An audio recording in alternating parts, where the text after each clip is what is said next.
What's going on, guys? It's your boy Frozen Kev here. It is absolutely friggin' freezing in my house, but hopefully I can heat up a little bit. Need a pair of slippers. I got a pair a couple years ago for Christmas. I have no idea where they went. I think my dog ate them, but yeah, absolutely friggin' freezing. But you know, it's not going to stop these NBA Prize Picks videos from going out. So hopefully that'll heat me up a bit. You know, we got a little snow here in New England today, and it is absolutely brutal.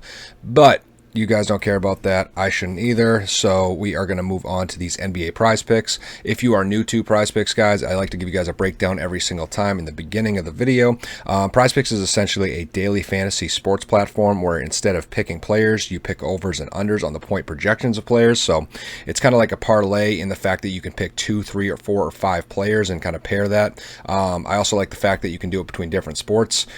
Boy, oh boy, got some rough sports to pair it with. Without football or MMA, I mean, you can do whatever you want. If you're into tennis or soccer, sure, you know, take these guys. I'm not even going to try to butcher some of these tennis players' names that I don't know, but, you know, Cristiano Ronaldo, and there's a familiar name. So you can take the over or under of him at 11.4 and then pair that with, you know, James Harden or Julius Randle, whatever you want to do. So yeah, obviously higher risk, higher reward. If you do like Prize Picks and you do sign up for it, please use code DGF. It helps us, supports us a lot. You know, every time you do, we see your name pop up. So definitely love that, and helps us out a ton. And again, we are, you know, part of a promo. I said this last video, they usually put it up here, kind of like an advertisement. I believe it's still going on, but if you use our code, you get a 100% match on your first deposit up to $100. So obviously that's awesome. Why not deposit the whole 100 if you do so? Yeah, get $100 match, so it's just free money. But that being said, let's get right into these Prize Picks. We got a couple familiar faces, a couple that we usually don't see. I don't think, to be honest, James Harden, I think this is the first time we've seen him on Prize Picks, which is pretty cool. I'm going to actually take over on James Harden. Let's kick this off right. I'm going to take over at 54 for him. I think 54 is super steep for anyone, even James Harden. I mean, Mr. Harden, man, he's been playing good, but, you know, that being said, you know, it's still a lot, but I think it's very opportunistic for him. Not only is he playing against a bottom 10 defense in the Pistons, more importantly, Kevin Durant is out officially, and Kyrie is a game time decision. So if Kyrie sits as well, I mean, that's just such an easy smash spot for James Harden. I will be taking the over for him. And then obviously, like I just said, Kevin Durant is already ruled out, so that is a bonus. So I will be taking the over on Harden. Moving on to Grant, someone I like to avoid usually. I will do it again. Grant's a tough one. Like I said, I will be avoiding ever so slightly. I mean, usually I do, but I would say there's a slight, you know, if I had to pick, I'd probably take the under. But he does have a very favorable matchup, and even though he has hit the under more times than not, I don't love the fact that he has a favorable matchup, so I'm going to avoid that situation altogether. Moving on to Julius Randle at 43 points. Randle's back on the love train for me. Well, love's a strong word. Let's call it the light train. He's cleared that projection 4 of his last 5. That is 43 points. He has cleared that 4 of his last 5 games and 7 of his last 10 games, which is in that 70% threshold, which you guys know I love when I'm looking at a 10-game sample size. You know, or I shouldn't say I love, but that's my bare minimum is 70%. So he's there. But it is a top 5 defense that he's playing against in the Miami Heat, so this will be a very slight over for Julius Randle. Looking at Bam.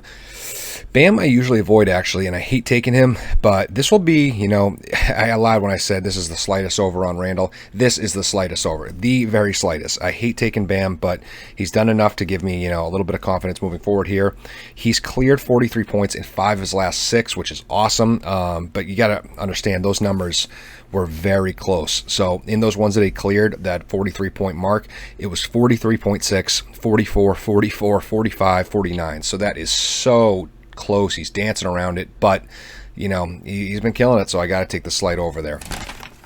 Moving on to Zion Williamson, my boy, got him on my fantasy league. Started off hot the other night for me. You know, I like Zion over, to be honest. He is friggin' lights out consistent. I mean, he's not wowing anybody in the office, but he's, you know, absolutely consistent as anything. He has been over 8 of his last 12 games, so that's 66%, a little under my usual for, you know, that big of a sample size. But, you know, when he has missed, aka the 4 times of the last 12, 2 of those were a point off, and the other were still in the mid-30s. So he's playing at such a consistently high level that I'm still going to take the over. Houston has been suspect against power forwards as well, and Zion has been consistent as hell, as I said, across the board. So time, minutes, usage, I mean, just everything. So I do like the slight over for Zion. Moving on to John Wall at 38. I'm going to avoid John Wall at 38. Wall is way too spotty. Usually I would say this is actually a little too high of a projection for him at 38, and I'd be like, you know, under's viable. But, you know, in the last 6 games, he's cleared, you know, 15 real-life points every single time, which is not consistent for him. I mean, or the consistent for him. He's actually playing a little better than usual, which scares me for that projection.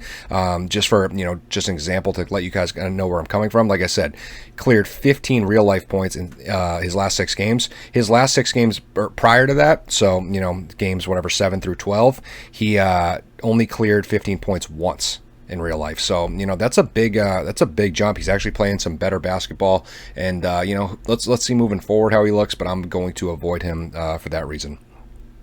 Steph Curry at 48. I'm going to avoid. I've been avoiding Steph a little bit, as you know.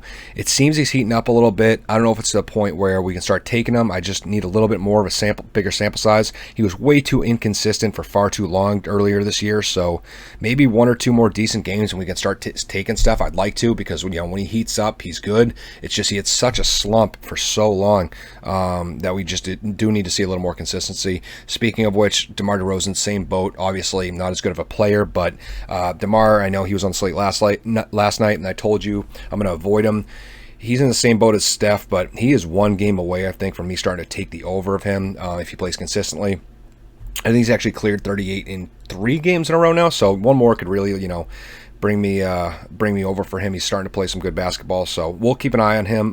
Good luck tomorrow night, DeMar, and then we'll definitely know then if we can start taking him again.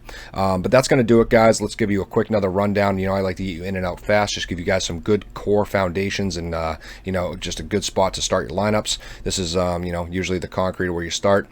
Demar Derozan, I'm going to avoid. Steph Curry, I'm going to avoid. John Wall, I'm going to avoid. Zion, I'm going to take a slight over. Bam, I'm going to take the slight over. Julius, I'm going to take the slight over. Grant, I'm going to avoid. And then Harden, I'm going to take an over as well. I'll be honest, so I got 4 overs. I got Harden, Randall, Bam, and Zion.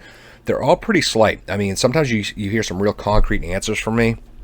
This is a close one. This is a close one. I do feel good enough to take a stance on all of them. They've all shown me enough, but none of these they're all the ones like where, you know, I like to start up my Prizepicks lineups with, you know, oh, you know, I know Young's going to be, you know, have a really good shot hitting the over, so I'm going to start with him and then pivot off of him. These guys are almost all pivots, so hopefully someone more concrete comes on the slate that you can, you know, have a little more faith in, and then pick one of these guys or multiple of these guys to add on to it. But as it stands right now, this is what we got. So thank you guys for tuning in. I really appreciate it. Again, if you do sign up for Prizepicks, please use code DGF. It helps support us and the channel. I know you guys are loving this NBA content, and Matt and TJ are absolutely insane. They're opening some of those Top Shot packs. It's just absolutely unbelievable. I'm new to that. Got to get my head around that. That's just a wild concept to me, but it's crazy. It's crazy. It's kind of cool too. And I know they're actually starting to do them, I think, for MMA coming up. So you might see me get on that train as well, guys. So you know, look out for that. If you did like the video, please like, subscribe, and smash that notification bell. And as always, guys, let's cash.